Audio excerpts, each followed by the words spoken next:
Alhamdulillah alladzi hadana li hadza wa ma kunna linahtadiya laula an hadana Allah.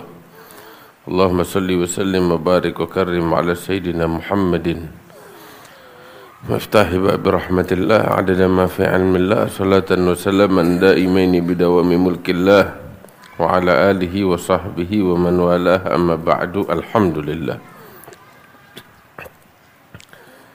Masih dibahas di sini oleh Sayyidina Al-Habib Abdullah bin Alwi Al-Haddad tentang bab pernikahan. Naam. Al-Habib di sini menyebutkan wa yanbaghi liman arada tazawwuja an yataharrada ad-din wal khair was salah wa in kanat faqira wa ghaira fa'iqah fil jamal. Al-Habib Abdullah Haddad bilang orang yang ingin menikah, ya hendaknya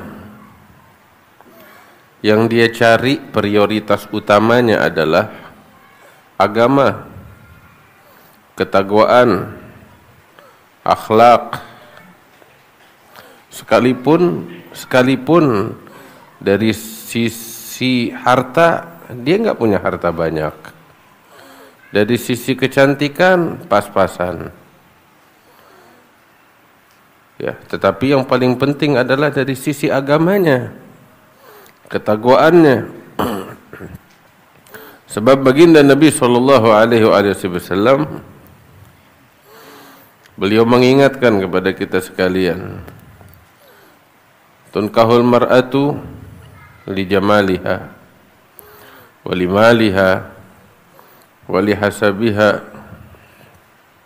wa li diniha. Fadfar bidzatid din taribat yadak. Nabi sallallahu alaihi wasallam bilang, seorang wanita itu dinikahi, mayoritas orang ketika menikahi perempuan karena melihat kecantikannya atau karena melihat hartanya. Oh, ini perempuan kaya.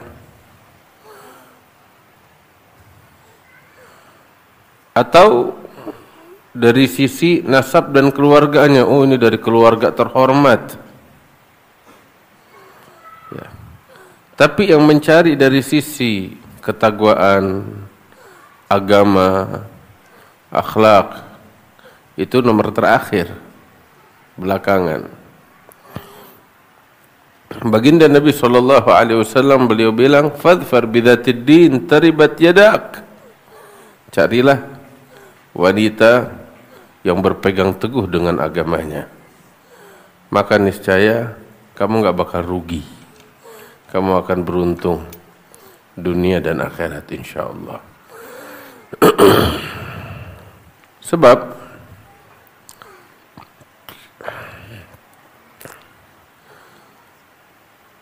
kecantikan ada kadaluarsanya.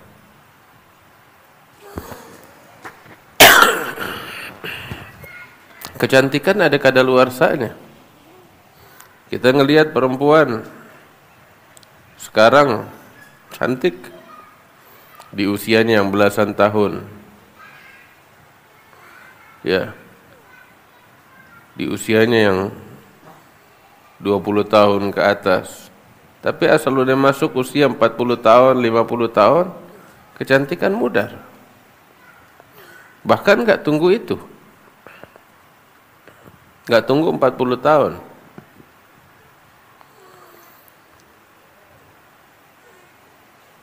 Kalau udah, ya sesuatu itu kalau udah yang mengagumkan itu kan ketika jarang dilihat. Tapi begitu sering dilihat udah biasa.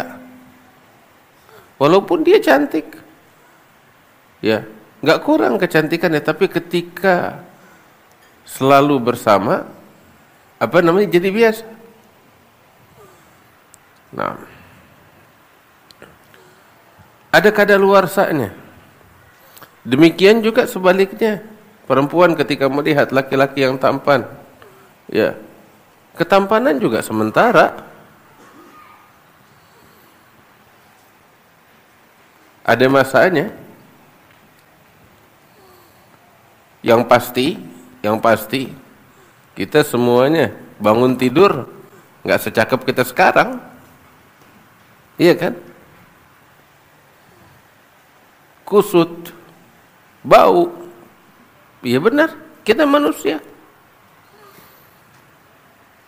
Artinya, kalau yang dicari hanya kecantikan dan ketampanan, ada masanya, ada kadaluarsanya, ada habisnya. Orang yang cerdas ketika memilih pasangan,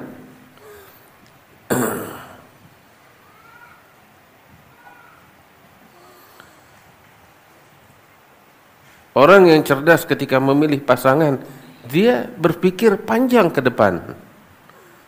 Kalau cuma sekedar kecantikan, ya habis di situ. Artinya kalau prioritas utamanya hanya sekedar kecantikan saja, ya ketika masa kecantikan berlalu, ya bakal sirna juga dong pernikahannya. Tapi bukan itu tujuannya. Demikian halnya juga dengan harta.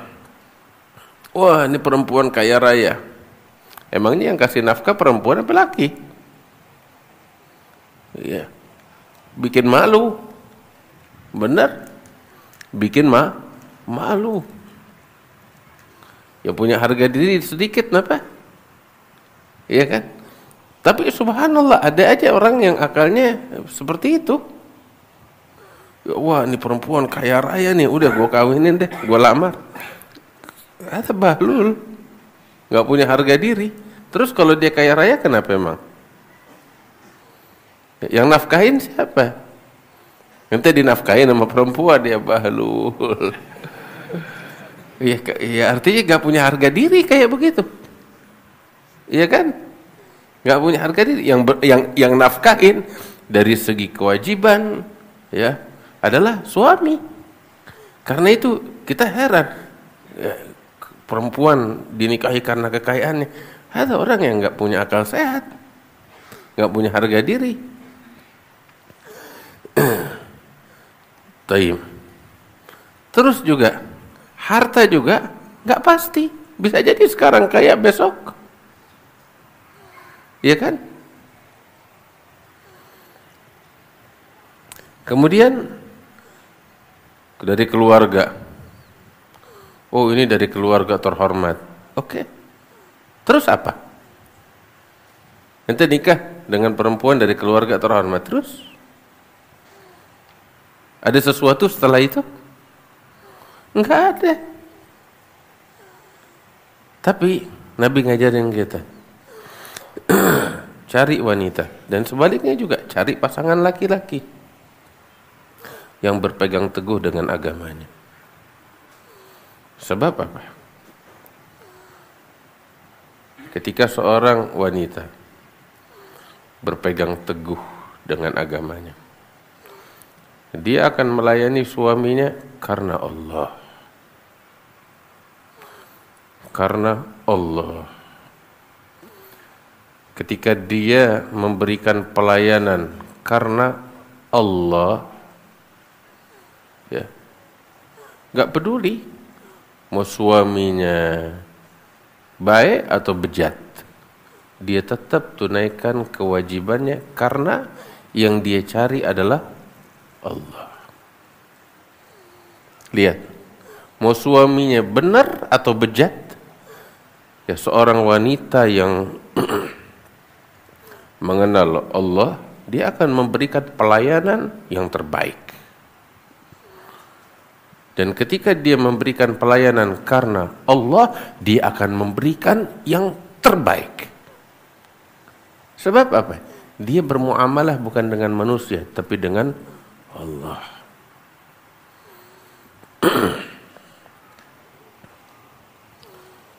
Makanya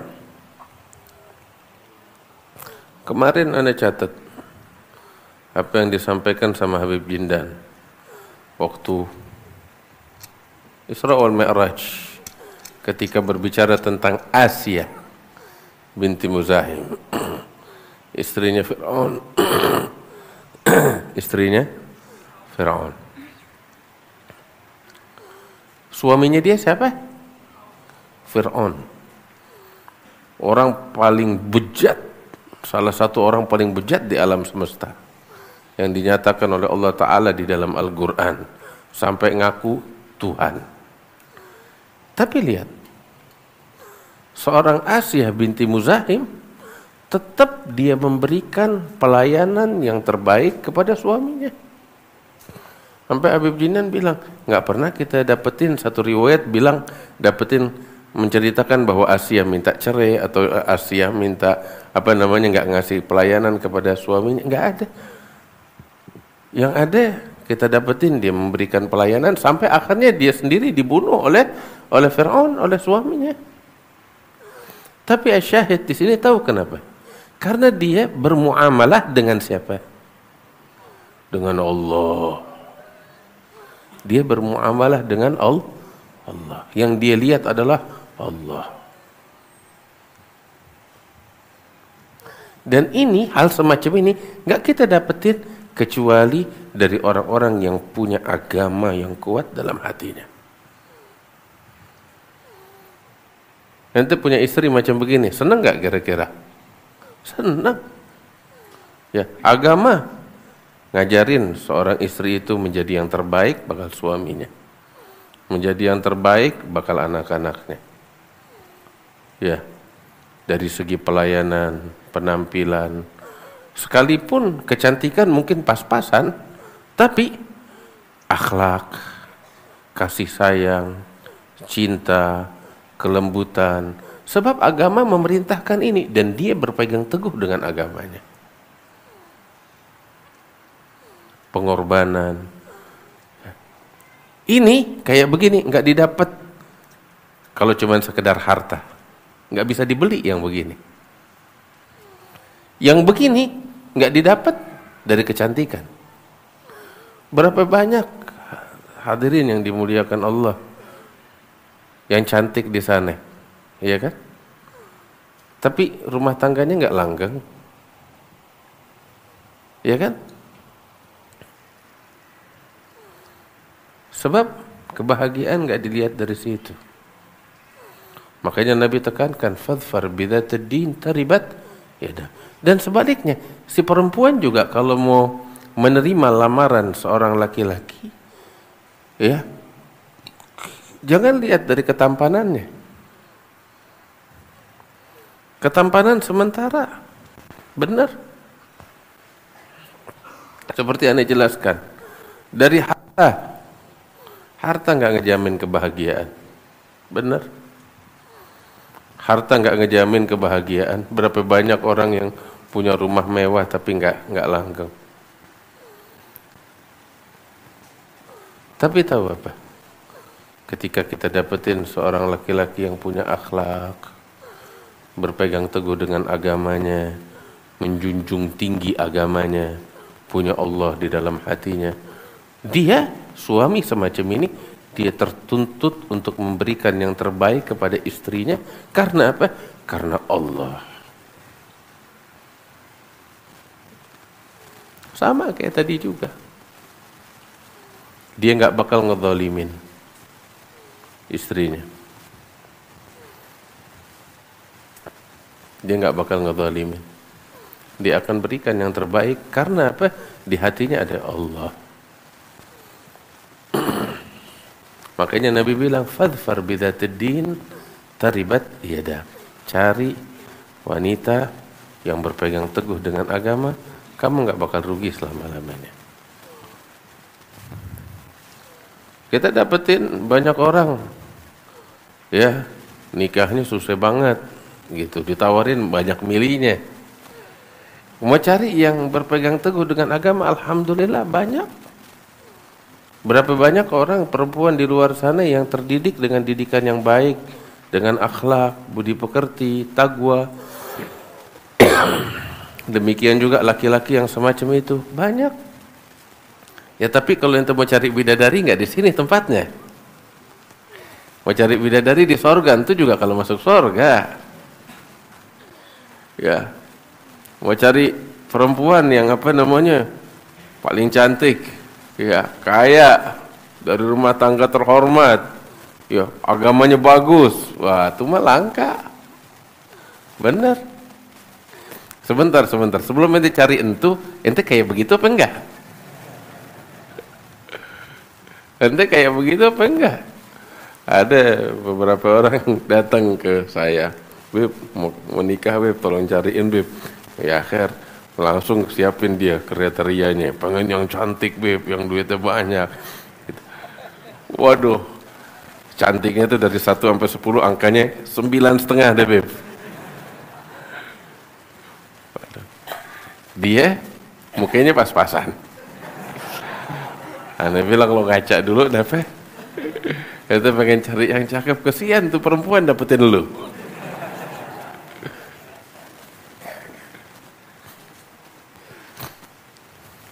Walhasil intinya fadfar bidatid din taribat yadah. Cari wanita yang berpegang teguh dengan agamanya.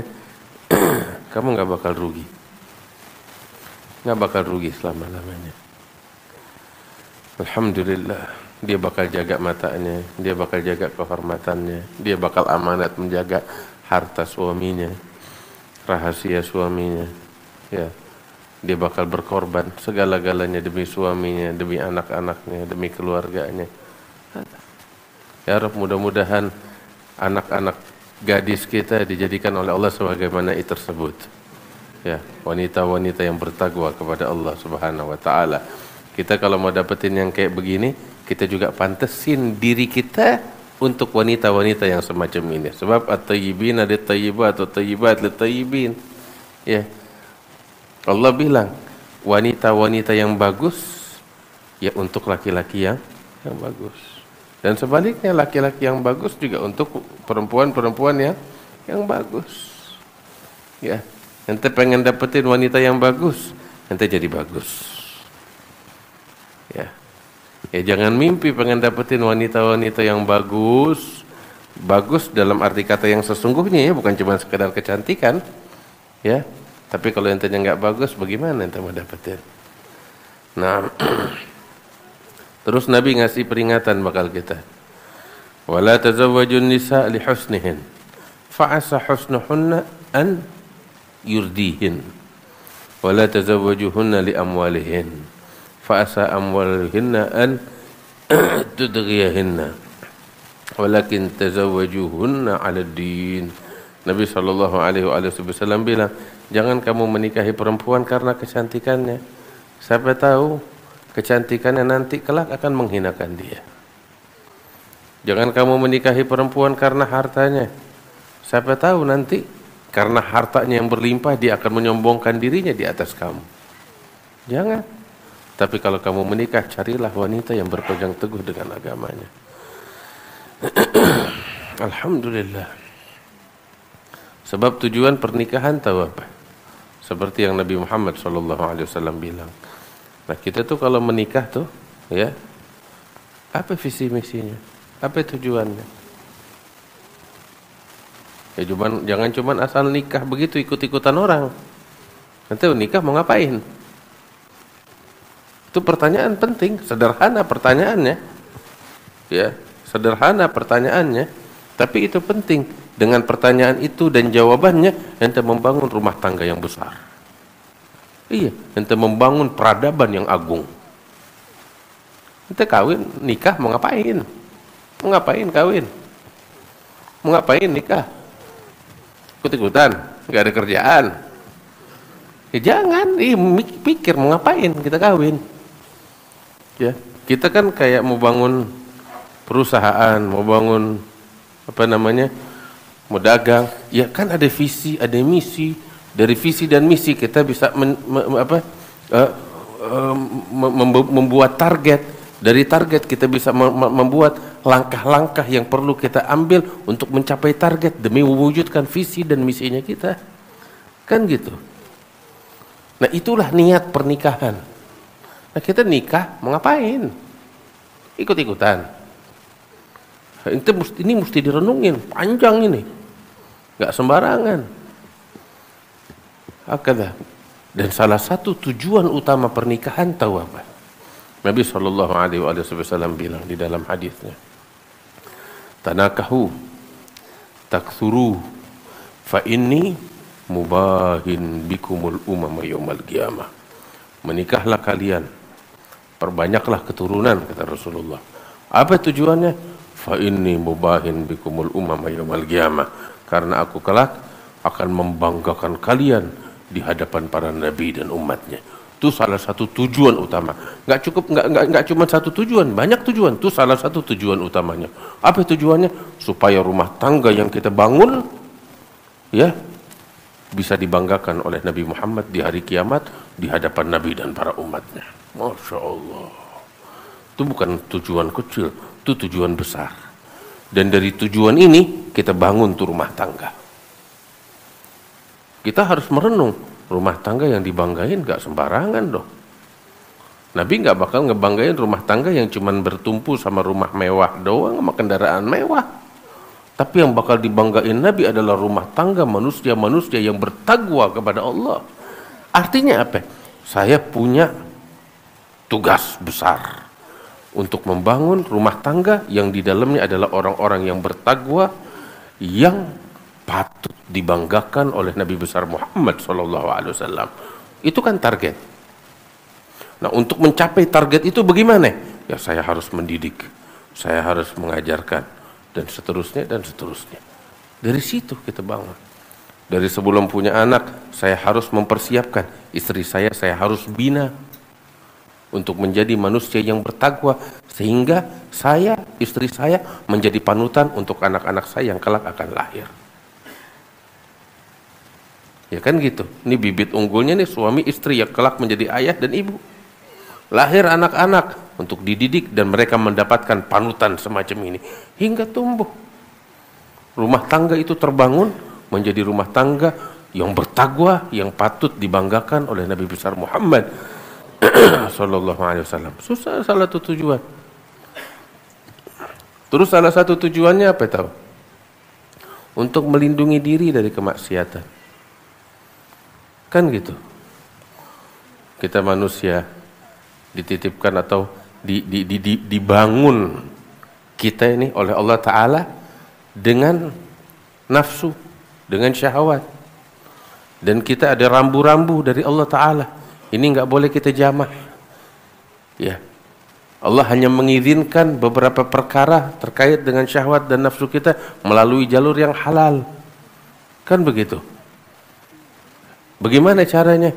Kita tahu diri kita punya nafsu, diri kita punya punya syahwat, dan memang kita manusia diciptakan oleh Allah Ta'ala untuk dengan hal tersebut. Ya, dengan menikah kita melindungi diri kita dari yang haram, dan kita menyalurkan nafsu dan syahwat kita di tempat yang dihalalkan oleh Allah Subhanahu wa Ta'ala. Itu salah satu tujuan. Makanya kalau kita baca di dalam niatnya Syekh Ali bin Abi Bakar Sakran yang mengajarkan kita tuh kalau kita menikah niatnya apa? Itu salah satu niatnya untuk melindungi kemaluan kita dari hal yang diharamkan oleh Allah Subhanahu wa Ta'ala. Ya. Dan untuk tujuan itu kita bangun.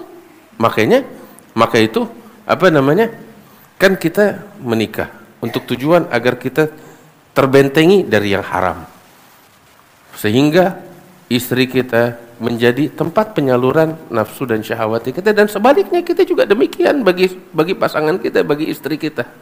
Sehingga dari situ, dari tujuan itu, yang namanya seorang istri itu menghias diri untuk suaminya bagian dari ibadah. Bagian dari ibadah yang pahalanya sangat besar di sisi Allah. Terus satu lagi yang penting, yang berhias diri itu bukan cuma seorang perempuan aja. Iya. Seperti kita mau kecantikan dari istri kita juga pengen lihat suaminya bagus, cakep, wangi. Jangan kesian bini kita dapetin kitanya bau keringat. Iya. Kalau bukan suami gue, udah gue teriak, gue kabur. Cuman suami gue mau bagaimana? Bener. Nabi ngajarin loh. Nabi ngajarin seorang laki-laki itu dia perhias dirinya, dia bagus. Ente kagak mau ente punya istri kan ngelihat kepada laki-laki lain, ya kan? Karena itu ente bagusin ente punya diri sehingga ente dilihat oleh ente punya istri. Dia nggak ngelihat ke yang lain. Ya, intinya berantakan, kumel. Ya, mohon maaf. Iya, badan sama oli mobil nggak beda. Iya benar, kan kadang begitu. Keringat sampai sampai hitam. Bukan kulitnya yang hitam, keringatnya. Iya benar, sama oli mobil nggak beda. Terus dia masuk ke rumah, dia mau main peluk bininya.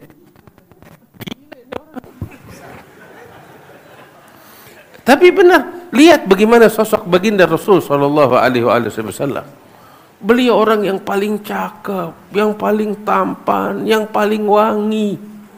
Dan Nabi negor. Ketika dapetin para sahabatnya, Salman Al-Farisi itu dipersaudarakan oleh Rasulullah sebagaimana fi Sahih Al-Bukhari disebut. Dipersaudarakan oleh Nabi Muhammad dengan Abu Darda. Abu Darda nih ahli ibadah. Udah sibuk sama Allah. Sibuk sama Allah. Nggak tahu dunia, nggak mau sibuk sama begituan. Satu kali Salman dengar, nih saudara ini kayak begitu. Artinya sibuk sama ibadah, hal positif apa negatif? Hal positif. Cuman ketika berlebihan ada sesuatu yang perlu diluruskan. Salman dengar gitu. Dia bilang kepada saudaranya Abu Darda, "Ya Abu Darda, ana pengen nginep di rumah ente 1-2 hari, boleh gak?" "Ahlan, boleh." Itu. Sebelumnya Salman pernah datang ke rumahnya Abu Darda pas Abu Darda lagi nggak ada. Yang nyambut istrinya Abu Darda, yaitu Ummu Darda. Ya.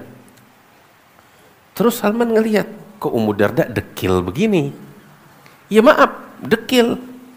Itu sampai bilang, "Ya Ummu Darda, kok kamu begini sih ya, dekil? Kamu nggak bersolek bakal suami kamu?" "Ya, inilah keluhannya saya. Abu Darda udah nggak punya pikiran lagi sama dunia, aneh juga udah lama nggak disentuh sama dia.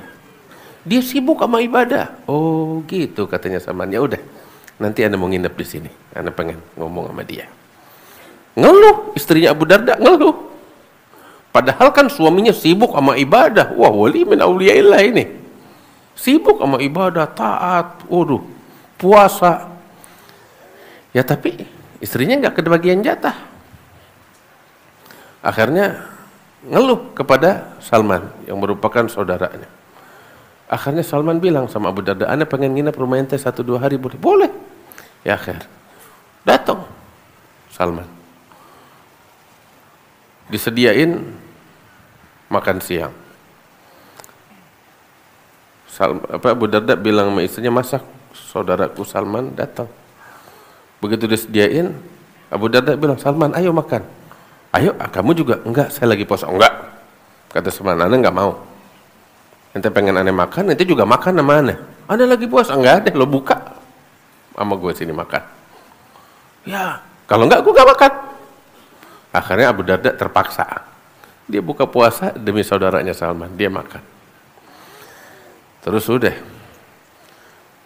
Malam waktunya tidur, dipersilahkan digelarin tuh kasurnya, ya kalau bahasanya kita kasurnya. "Ayo Salman tidur." "Ente, Anda mau tahajud dulu." "Enggak, bukan waktunya tahajud sekarang. Masih awal malam, tidur." "Lo enggak tidur, gua enggak mau tidur." "Ya Salman, enggak ada. Gue datang kemari mau bertamu, pengen ketemu lu, pengen nikmatin berdua sama lu. Terus lo suruh gue tidur, lo mau ibadah?" "Enggak." "Lo mau gue tidur, lo juga tidur sini. Enggak ada ibadah." Akhirnya terpaksa, ya kan dia tidur temenin. Baru sebentaran mau bangun. Abu Darda pengen sholat. Tarik, "Mau ngapain lo?" "Saya mau bangun, mau sholat." "Enggak ada, tidur lagi, belum waktunya sholat sekarang." Udah, terpaksa dia tidur lagi. Tidur, bentaran bangun lagi, tarik lagi. "Mau ngapain?" "Saya mau sholat." "Enggak ada, tidur." Akhirnya tidur. Akhirnya akhir malam baru dia bangun. "Saya mau kemana?" "Mau bangun." "Nah sekarang waktunya tahajud. Ayo kita bangun sampai tahajud," katanya Salman. Mereka tahajud, habis itu ke masjid sholat subuh bersama Nabi Muhammad SAW. Terus Salman bilang sama Abu Darda, ya Abu Darda, inna li nafsika alaika haq, wa inna li rabbika alaika haq, wa inna li ahlika alaika haq, fa'ti kulladhi haqqin haqqa. Katanya Salman, wahai Abu Darda, tubuhmu ini, dirimu ini punya hak yang wajib kamu tunaikan kepadanya. Istrimu, keluarga dan anakmu, mereka punya hak yang wajib kamu tunaikan. Tuhanmu pun punya hak yang wajib kamu tunaikan kepadanya.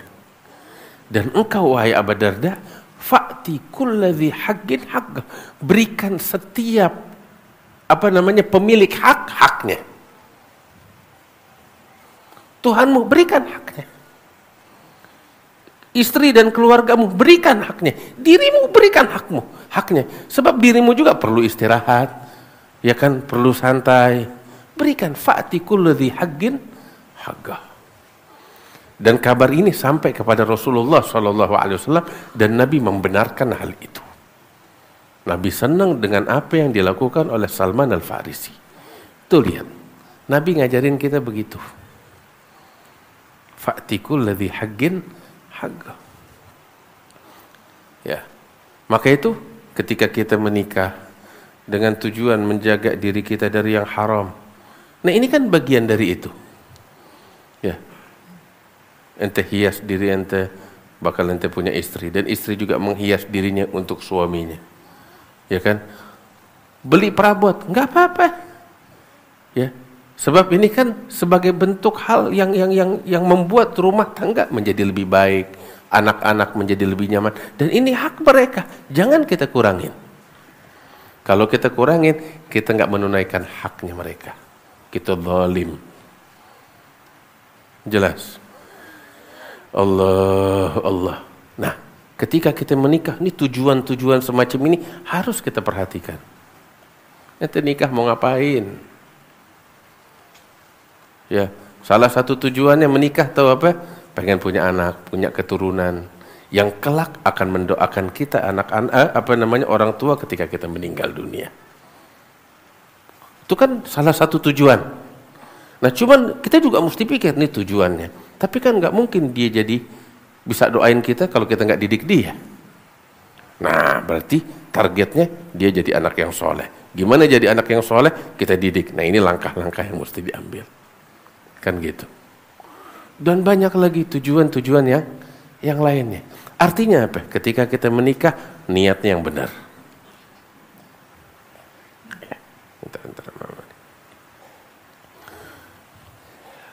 Terus juga sebaliknya.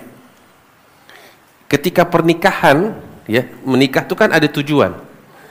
Kita punya visi, misi, kita punya tujuan, kita punya target. Kita lihat, ini tujuan kita, visi, misi kita ini nggak mungkin terwujud kecuali dengan pernikahan. Karena itu kita menikah. Jelas kan? Tapi kan kita orang nih, manusia nggak semuanya sama. Dari segi pemikiran, dari segi tujuan hidup. Iya kan? Ada beberapa orang punya visi, punya misi, punya tujuan hidup yang besar. Dia melihat ini tujuan hidupnya dia ini nggak bakal terwujudkan kalau dia menikah.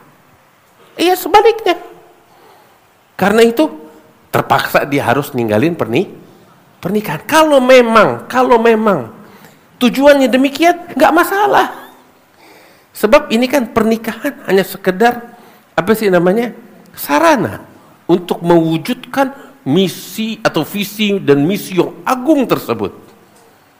Ya, kalau memang visi dan misinya kita nggak bisa terwujudkan melainkan dengan pernikahan, silahkan menikah dengan niat yang baik tersebut. Tapi kalau kita punya visi, misi, tujuan yang agung besar, kita lihat ini nggak mungkin terwujud melainkan dengan meninggalkan pernikahan, silahkan, nggak dilarang. Maka itu kita akan dapati banyak tokoh-tokoh besar yang nggak menikah. Ulama-ulama besar loh, seperti Al-Imam An-Nawawi sebagai contoh. Seperti Al-Imam An-Nawawi, beliau wafat di usia sekitar 40 atau 50 tahun tanpa menikah. Kenapa? Bukankah dia tahu bahwa pernikahan itu adalah bagian dari sunnahnya Nabi? Iya, dia tahu. Tetapi di sisi lain, dia melihat sosok dirinya ini, dia orang yang mendalami ilmu, punya ilmu yang luas. Dan dia punya merasa ketika dia memikul ilmu, dia punya tanggung jawab untuk menyampaikan ini ilmu. Punya tanggung jawab untuk menyampaikan ini ilmu. Ya. Dan dia melihat kebutuhan masyarakat, dia melihat masyarakat di luar sana yang jumlahnya banyak. Ini kalau saya menikah akan mengganggu perjuangan saya. Waktu saya habis, nggak bisa fokus di dalam menyebarkan ilmu. Sehingga terpaksa dia meninggalkan pernikahan demi untuk menyampaikan ilmu. Nah, ini juga yang dibahas sama Habib Abdullah Haddad di sini. Ada beberapa orang yang meninggalkan pernikahan, kenapa? Demi untuk fokus kepada ilmu dan ibadah. Dan demi untuk fokus sama Allah sehingga nggak terganggu dengan rumah tangga. Ada orang seperti itu. Dia merasa dirinya terpanggil sebagai hamba Allah untuk sibuk sama Allah. Dan dia melihat dirinya ini nggak mampu memikul tanggung jawab lain selain itu. Kalau dia mau sibuk sama Allah, ya udah dia fokus. Kalau dibebani dengan rumah tangga, keluarga, dia nggak bisa fokus sama Allah. Akhirnya dia terpaksa meninggalkan pernikahan. Kan ada orang kayak begitu. Semua orang kita diciptain sama Allah beda-beda, nggak sama. Nah, Habib Abdullah Haddad bilang di sini, orang yang meninggalkan pernikahan karena ingin fokus dengan ibadah, dengan ilmu, nggak mau disibukkan dengan urusan rumah tangga, dengan catatan hatinya bersih, ya, dari apa? Dari kecenderungan kepada nafsu dan syahwat. Dia bisa mengekang hawa nafsunya, dia bisa mengekang syahwatnya. Maka silahkan, nggak ada masalah dia meninggalkan pernikahan. Dan banyak para ulama yang semacam itu. Jelas, banyak para ulama yang semacam itu. Maka itu ada beberapa orang di antara mereka ditanya, kenapa kamu nggak menikah? Dia bilang, saya nggak bisa membina diri saya sendiri. Terus mau saya tambahin satu orang lagi untuk saya bina? Bagaimana itu? Dia bilang begitu. Beberapa lagi di antara mereka, kamu nggak menikah? Saya kalau bisa ceraiin diri saya bakal ceraiin diri saya, dia bilang. Beberapa kayak begitu karena udah sibuk dengan dirinya. Nah, ada beberapa lagi, syuf, Anda dapetin orang-orang soleh. Saya kenal fulan nggak menikah. Tahu kenapa? Mungkin di mata kita, kenapa dia nggak nikah? Dia fokus, tahu apa? Fokus bakti sama ibunya. Ada kayak begitu. Tercela? Enggak. Dia khawatir kalau dia menikah dia nggak bisa fokus ngurusin ibunya. Sampai, subhanallah, ibunya usianya panjang sampai dia masuk usia tua nggak menikah karena ngurusin ibunya. Ibunya wafat, udah telat dia. Karena ada orang juga kalau udah masuk usia juga keinginan untuk menikah udah nggak ada lagi. Sampai wafat nggak menikah. Ada beberapa orang saya kenal seperti itu. Karena fokus bakti sama ibunya. Nah, macam-macam orang. Selama tujuannya baik, silahkan. Allah, nggak ada yang dilarang. Maka itu, ya, Al-Habib Abdullah Haddad di sini menyebutkan demikian. Yang menikah dengan tujuan yang baik. Yang mau meninggalkan pernikahan atau menunda pernikahan, silahkan juga dengan tujuan yang baik. Nah, ya Rabb, mudah-mudahan Allah berikan yang terbaik bakal kita sekalian. Nah, ini apa yang disebut oleh Al-Habib Abdullah Haddad sekilas tentang pernikahan. Sebenarnya kalau kita mau bicara tentang pernikahan panjang, lebar. Cuman ini beberapa poin-poin pentingnya. Wa insyaallah kita dibimbing oleh Allah Subhanahu wa taala Jadikan kita sebagai orang-orang yang bertakwa kepada Allah Subhanahu wa taala. Ya Rabbal Alamin, wa ajudal ajudin, wa rahimal masakin, wa dzal quwwatil matin. Tinggal kita persiapkan diri kita menyambut kedatangan bulan suci Ramadan yang sebentar lagi. Kelihatannya malam Jumat bakal kita tinggal 1 kali lagi, iya. Habis gitu Ramadan. Ya Rabb, balighna Ramadan. Mudah-mudahan Allah panjangin usia kita bisa dapetin bulan suci Ramadan. Udah pada siap-siap belum untuk nyambut bulan Ramadan? Udah pada siap-siap belum nyambut bulan Ramadan? Apa yang mau ente bikin? Apa targetnya ente? Nggak ada yang tahu nih Ramadan kita dapat apa enggak.